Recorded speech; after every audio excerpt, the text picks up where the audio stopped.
Itu janji Rasulullah. Siapa yang mengejar Allah, dia akan dapat dua, Allah dan dunia. Dan siapa yang mengejar dunia, dia tidak akan dapat dua-duanya.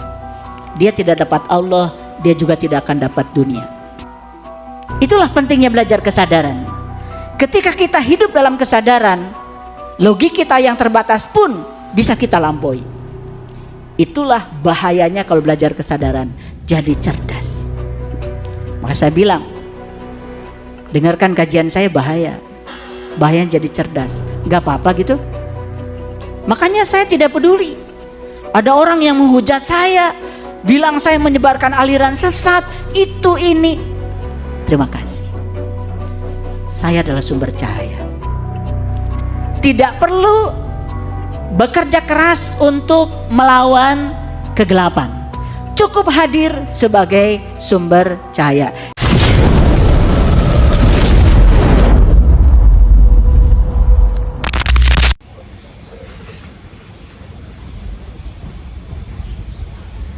Apakah ada orang yang bisa menangkap bayangan? Itulah, kita sudah diajarkan oleh semesta tapi nggak ngerti-ngerti, terus mengejar uang, walaupun yang dikejar nggak dapat. Tidak ada yang berubah dengan cara berpikir, tidak ada yang berubah dengan cara berkata, tidak ada yang berubah dengan cara merasa. Padahal cara mengubah nasib yang pertama adalah ubah pikiranmu, perasaanmu, dan keyakinanmu. Karena itu yang akan menjadi realitasmu. Saya bicara begini Bapak Ibu, karena saya sudah dikejar uang. Saking dikejar-kejar uang, ya, sampai jadwal saya sekarang, ya, jadwal saya padat. Saking dikejar uang. Makanya karena uang sudah mengejar-ngejar, jadi saya mulai tahan harga.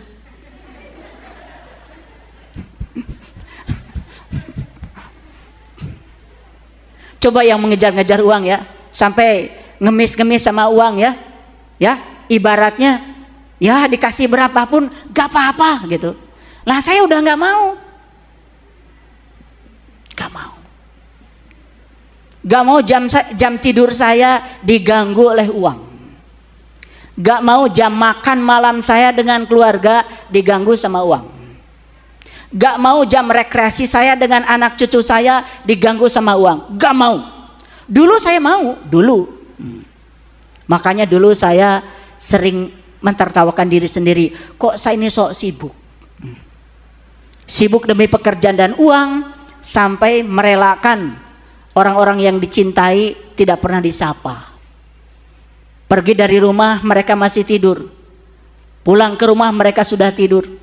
Besoknya saya pergi lagi, mereka masih tidur. Nyaris tidak pernah tegur sapa dengan orang yang terdekat di rumah sekalipun, karena saya sedang mengejar bayangan saya sendiri. Dan saya sudah merasakan itu. Hasilnya seperti apa? Hasilnya nol, bahkan negatif, bahkan banyak utang. Begitu saya mengubah cara hidup saya mulai mengejar sumber cahaya. Saya bekerja bukan untuk uang. Saya bekerja, saya yakin saya bisa melakukan pekerjaan itu karena Allah sedang menggunakan saya sebagai kepanjangan tangannya Allah. Maka saya bekerja untuk Allah. Uang dapat dan mengikuti saya tanpa saya memikirkannya. Saya pernah jadi PNS Bapak Ibu. Saya tidak pernah memikirkan dapat uang sebulan sekali tanggal 1. Capek. Saya memikirkan setiap hari tanggal 1. Bisa, tergantung saya. Jadi tanggal 1-nya itu tiap hari. Saya bilang sama istri saya, tanggal 1 kita tidak sebulan sekali, setiap hari. Dulu istri saya juga gak percaya. Setelah saya buktikan baru percaya. Kok bisa ya gaji kita gak diambil? Kok bisa ya gaji kita utuh? Kok bisa ya setiap hari selalu ada? Ya, itu janji Rasulullah. Siapa yang mengejar Allah, dia akan dapat dua, Allah dan dunia. Dan siapa yang mengejar dunia, dia tidak akan dapat dua-duanya. Dia tidak dapat Allah, dia juga tidak akan dapat dunia. Ini kerugian yang luar biasa. Itu sebabnya kita mulailah hidup kita dengan Bismillahirrahmanirrahim, atas nama Allah yang Maha Pengasih dan Maha Penyayang. Coba mulai ibu melayani suami atas nama Allah, bukan atas nama suami, bukan atas nama kebaikannya, bukan atas nama pemberiannya. Kalau atas nama pemberiannya, atas nama kebaikannya, ibu akan melayani suami kalau dia baik pada ibu. Kalau atas nama pemberiannya, ibu akan melayani suami kalau suami memberi sesuatu pada ibu. Semuanya transaksional. Itu yang disebut dengan mengejar bayangan. Ulangi lagi, mau mengejar bayangan atau dikejar bayangan? Di Quran Allah mengatakan innamad dunya laibun walahun. Dunia ini adalah bayangan. Kalau dunia bayangan, uang bayangan, harta bayangan, stop mengejar bayangan. Biarkan semua mengejar kita. Gimana caranya? Mulai sekarang tekadkan diri kita, saya melakukan apapun demi Allah, atas nama Allah. Makanya saya sering menyampaikan billah, lillah, bismillah, alhamdulillah. Kalau itu yang kita lakukan, saksikan ada yang berubah dalam hidup kita. Keberlimpahan mulai datang. Luar biasa. Oke, sampai sini ngerti? Oke. Jadi orang yang hidup di dunia cahaya, salah satu cirinya dia selalu mendekati sumber cahaya. Dan siapapun yang bergerak ke sumber cahaya akan diikuti oleh bayangan. Banyak dulu orang yang tidak percaya dengan teori ini. Bahkan banyak orang yang katanya sangat logik dalam hidupnya, ketika belajar dengan saya awalnya tidak percaya. Tetapi setelah saya jelaskan seperti ini, dia mengatakan ini melampaui logika. Itulah pentingnya belajar kesadaran. Ketika kita hidup dalam kesadaran, logik kita yang terbatas pun bisa kita lampaui. Itulah bahayanya kalau belajar kesadaran, jadi cerdas. Maka saya bilang, dengarkan kajian saya bahaya. Bahayanya jadi cerdas. Gak apa-apa gitu. Oke, sudah mengerti sampai di sini? Judulnya sudah terbayang? Oke, baik kita lanjut. Ada satu kata-kata bagus ya dari seseorang. Saya nggak berani nyebut namanya. Dan biasanya kata-kata begini itu melintasnya itu cepat. Ketika kita sedang berada di kesadaran penuh, lintasan-lintasan seperti ini itu muncul. Makanya jangan heran orang-orang yang sudah mencapai kebijakan hidupnya biasanya suka menelurkan kata-kata bijak. Jangan dikira loh, untuk bisa menelurkan kata-kata bijak itu kita harus mencapai kebijakan hidup dulu.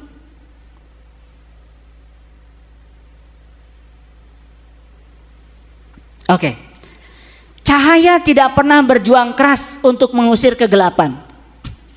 Hanya dengan hadir saja kegelapan langsung lenyap. Ini intuisi yang datang pada saya. Cahaya tidak pernah berjuang keras untuk mengusir kegelapan. Hanya dengan hadir saja kegelapan langsung lenyap.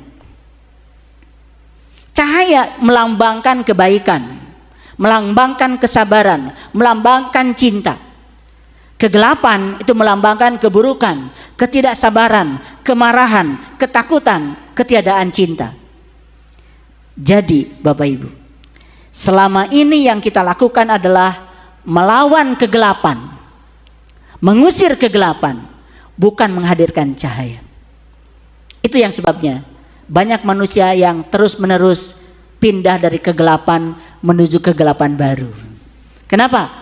Karena yang dia lakukan adalah mengusir kegelapan dengan kegelapan. Contoh sederhana, kalau ada orang yang marah, Bapak Ibu kan marah juga, betul? Kalau ada orang yang marah, Bapak Ibu marah juga. Itu namanya kegelapan diusir dengan kegelapan. Ada orang yang pelit, Bapak Ibu balas. Kalau dia pelit, saya juga akan lebih pelit. Sama nggak kira-kira gilanya? Sama nggak kira-kira gelapnya? Nah, dalam kehidupan kita ini kebanyakan manusia bukan menghadirkan cahaya untuk mengusir kegelapan, tetapi dia berjuang mengusir kegelapan dengan kegelapan, bukan menghadirkan cahaya. Padahal menurut kata-kata bijak ini, cahaya tidak pernah berjuang keras mengusir kegelapan. Hanya dengan hadir saja kegelapan langsung lenyap. Coba Bapak Ibu, ada orang yang sedang marah-marah, ya, siapa saja dia itu, kita hadir dengan penuh cinta kasih. Jika perlu, peluklah dia dengan penuh cinta kasih.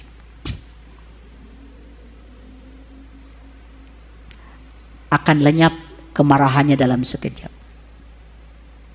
Betul? Pernah melakukan itu? Coba.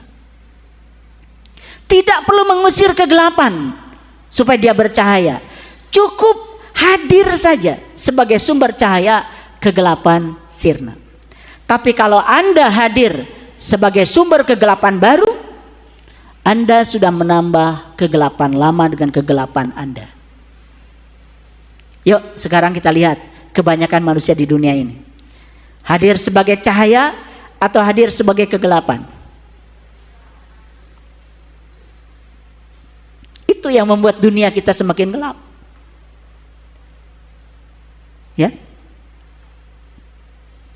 Makanya saya tidak peduli. Ada orang yang menghujat saya, bilang saya menyebarkan aliran sesat, itu ini. Terima kasih. Saya adalah sumber cahaya. Saya tidak mau melawan kegelapan dengan kegelapan. Tidak perlu melawan yang seperti itu. Saya cuma berdoa, Allahumma hdi qaumi fa innahum la ya'lamun. Seperti yang dilontarkan Rasulullah ketika beliau dihujat pada saat itu. Yang beliau doakan cuma satu, ya Allah, mereka melakukan itu kepadaku karena mereka tidak tahu. Karena mereka belum tahu. Tunjuki hidayah kepada mereka ya Allah, agar mereka suatu saat menjadi orang yang sadar dan tahu. Semua orang yang tidak tahu, tetapi dia tidak tahu kalau dirinya tidak tahu, pasti akan merasa tahu, merasa sok tahu, lalu seolah-olah dirinya yang paling tahu. Padahal dia itu tidak tahu, cuma dia tidak tahu kalau dirinya tidak tahu. Oke, makanya jangan tergoda oleh penampilan luar. Karena apa? Realitas yang kita lihat di permukaan itu bukan realitas yang sebenarnya. Realitas yang sebenarnya jauh lebih kompleks daripada yang kita lihat di permukaan. Oke, sudah mengerti kata-kata ini? Ulangi. Tidak perlu bekerja keras untuk melawan kegelapan. Cukup hadir sebagai sumber cahaya. Siap? Oke. Kalau di rumah ada sesuatu yang kegelapan, sudah Anda hadir sebagai sumber cahaya. Diam saja tapi hadir sebagai sumber cahaya. Jangan melawan kegelapan. Langsung kegelapan akan hilang. Setuju dengan saya? Oke. Sebetulnya ini kalau diekstrapolasi lebih jauh lagi, kata bijak ini akan sangat dalam.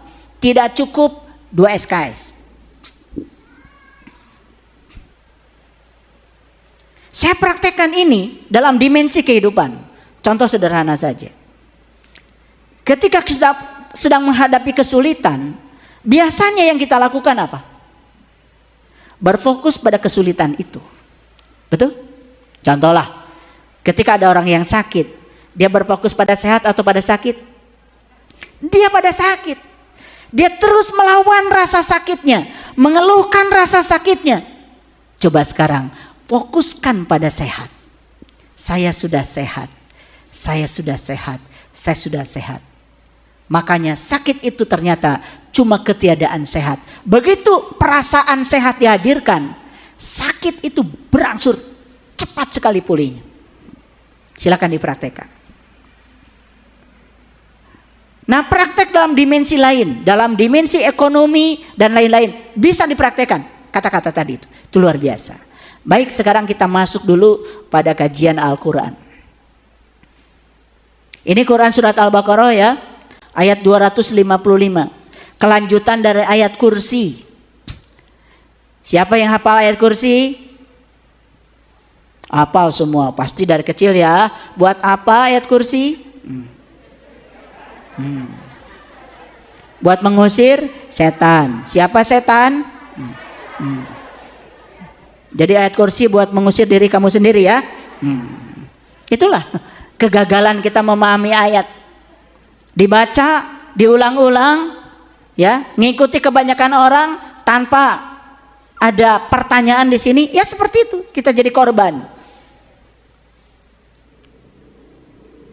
Ya, korban dari kebodohan. Saya tidak akan membahas ayat kursi, tapi bagian mukanya saja ayat kursi. Allahu la ilaha illa. Allah tiada Tuhan selain Dia. Huwa al-hayyu. Dia yang maha hidup, al-qayyum, dan tegak berdiri sendiri. Begitu. Tahu kan artinya selama ini? Atau baru dengar barusan? Luar biasa kalian ini ya. Allahu la ilaha illa huwa al-hayyu al-qayyum. La ta'khuduhu sinnatu wala naum. Karena Dia berdiri tegak, Dia tidak pernah tertidur, tidak pernah terkantuk. Sebetulnya kalau kita sampai di situ saja, membacanya dengan kesadaran, timbul pertanyaan. Dia tidak pernah tertidur, tidak pernah terkantuk. Lihat pada diri kita saat kita tidur. Kaki tidur, tangan tidur, mulut tidur, mata tidur, telinga tidur, pikiran tidur. Satu yang tidak pernah tertidur, nafas. Oh, ternyata yang gak pernah tertidur, gak pernah terkantuk itu adalah nafas. Gak pernah ikut tidur.